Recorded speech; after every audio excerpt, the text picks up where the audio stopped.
శ్రీశైలంలో ఉగాది మహోత్సవాలు వైభవంగా జరుగుతున్నాయి. ఈ రోజు మహా సరస్వతి అలంకారంలో శ్రీశైల భ్రమరాంబికాదేవి అమ్మవారు దర్శనమిస్తారు. సాయంత్రం నందివాహనంపై అమ్మవార్లకు ప్రత్యేక పూజలు నిర్వహిస్తారు.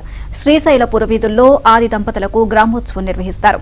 ఇక అలాగే సాయంత్రం 4 గంటలకు శ్రీశైలం పురవీధుల్లో ప్రభోత్సవం నిర్వహిస్తారు. రాత్రి 9 గంటల నుంచి కన్నడిగుల వీరాచార విన్యాసాలు, అగ్నిగుండ ప్రవేశం ఉంటుంది.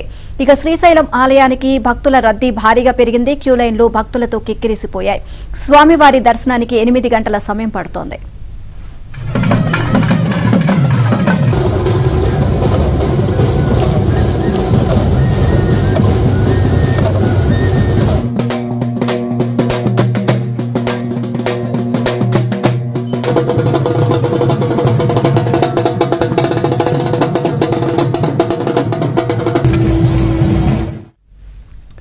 నిన్న అమ్మవార్లు కైలాస వాహనంపై భక్తులకు దర్శనమిచ్చారు. కైలాస వాహనంపై ఉత్సవ మూర్తులకు వేద పండితులు శాస్త్రోక్తంగా ప్రత్యేక పూజలు నిర్వహించారు.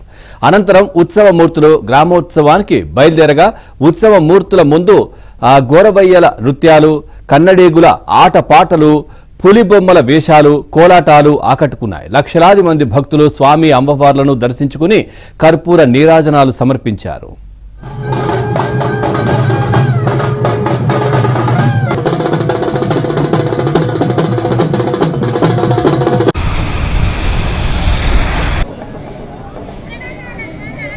भ्रमरांबा समेत श्री मल्लिका